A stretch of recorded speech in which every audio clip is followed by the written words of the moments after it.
Hello, everyone. My name is Kelvin Hart, and for my fieldwork project, I actually study Roman Catholicism. So I'll go ahead and start with the origin here. So Roman Catholicism began in 333 AD. So at that time, Jesus was in his ministry, going ahead and perform miracles, making sure everybody's life was good. It was great. And he decided that he wanted to build the church, and he actually chose Peter as the first pope. And so after Peter was chosen as the first pope, he actually went into Rome and preached the gospel. He was preaching the word of God, and the Romans at that time did not like Christians, so they were killing them and persecuting them at that time. Peter ended up actually being executed upside down because he believed that he wasn't going to be executed upright like Jesus was, because he wasn't deemed worthy enough. So he made sure they executed him upside down. And then the church buried itself underground, and while it was burying itself underground, they reconstructed themselves. They created bishops and who were pretty much just the elders of the church who were preaching the doctrine. They still had the weekly meetings and everything in secret, wasn't in public. And then until 306 AD, Constantine actually became the emperor of the Roman Empire. And what happened in 306 AD is that Helena, who was Constantine's mom, she actually became a Christian. And so she urged Constantine to stop the persecution of Christians. And so he did, and actually made it the state religion. In between 306 AD and 325 AD, he actually got all the bishops together to go ahead and create the Nicene Creed. So, which is pretty much the doctrine, the principles that all Roman Catholicism at the time were to abide by, and they still abide to this day. And then after that was established, the Roman Catholic Church was good to go. In 606 AD, Boniface III was named the official pope. All right. And as far as AAC rituals, there are two that I actually researched and regarding in Roman Catholicism. The first is communion. So the communion is pretty much the remembrance of Jesus' death, because without Jesus' death, according to Roman Catholicism, there will be no grace, there will be no entry to heaven, because the God needed a sacrifice that was pure. And since Jesus was the only human on earth who wasn't born into sin, he was sinless, he was perfect. So when he died on the cross, he died as a sacrifice. And so when we go into communion, you're giving bread and also giving wine. The bread is a representation of Jesus' body. The wine or juice. It depends on which church you go to. They can't have juice. It's the representation of God's blood. So you go ahead, the priest may say a prayer, they should say a prayer in the scripture. They go ahead and make sure you eat the bread. You drink the wine, and then at that time, you go ahead and accept Jesus' sacrifice for your life, for the grace, for everything joyous that you have in your life. And for some people, they do go into an alternate state of consciousness after the ritual is done. They may do something like this, where they kind of go close their eyes, kind of wave back and forth. I asked my friend Josh, because I kind of never seen that before in communion, and he pretty much said it was them being intimate with God. So that does happen. The second ritual is confirmation. So after you're elevated and you're deemed holy by the Roman Catholic Church, you go through confirmation, which confirms that you have the Holy Spirit, which is God's Spirit residing inside of you. So you go ahead, the priest will come up, they'll go ahead and do the ritual, they go ahead and say the scripture, they go ahead and mark you and everything, and then you'll confirm that you have the Holy Spirit and that you're really being led by God because He's inside of you now. All right.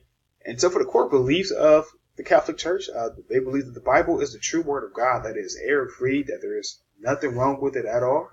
And they encourage you to read it every day so you can always refresh your mind, so before you start your day, that you know what to do, you know what not to do. So they always say actively read the Bible. And then they also believe that everyone needs to be baptized. That is necessary for salvation, that if you're not baptized, your entry to heaven is closed off, because you have to be baptized. Baptism is pretty much a representation of you starting your new life in Christ. So you have to be baptized by either water, blood, or desire. And they also believe in God's 10 Commandments, which are their ethnical code. Also, the 10 Commandments were given to Moses, and they were carried out through the tradition or throughout the Bible and Roman Catholicism. So that's what they live by. And they believe in the existence of the Holy Trinity. So in Roman Catholicism, they believe in 3 manifestations of God.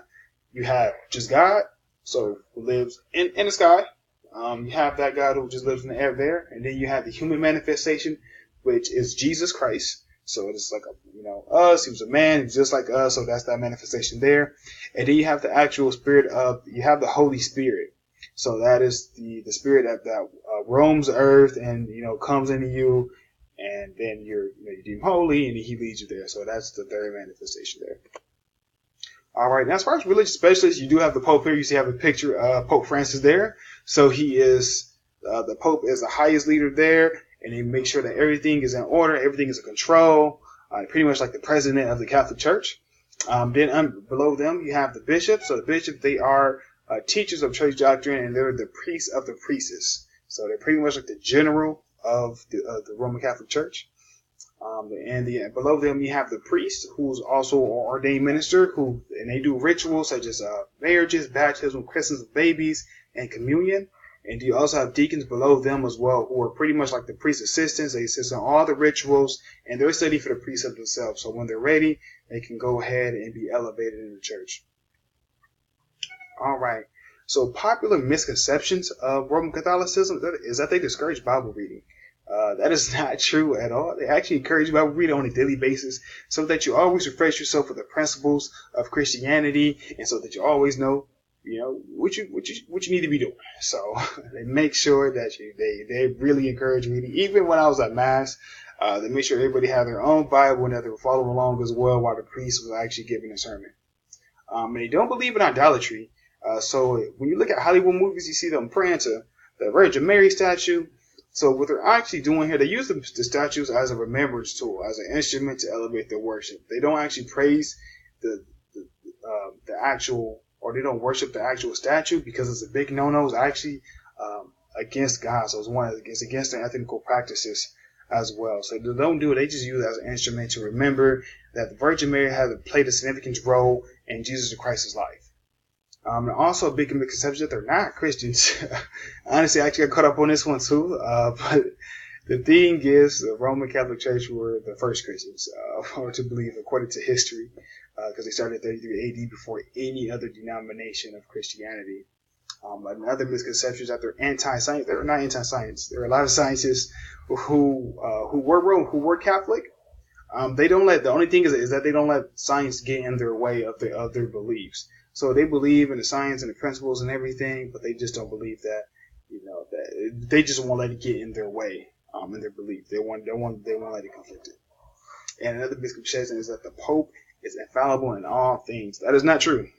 The Pope is human. They believe that he can mess up just like any other human in the world. So there are a few exceptions where he isn't, but they don't believe that he's just this. They believe he is a pure and a holy being, but they do believe that he can make mistakes too. So. All right, so I actually went to Mass at St. Anne Roman Catholic Church. Josh, my brother's friend, was actually my informant at the time, because he went ahead and showed me the ropes. And at Mass is a ceremony where the congregation come together and they praise and give honor to God for everything he's done. So I'll go ahead and give you more details about that here. So Mass is an occasional ritual that happens every weekend.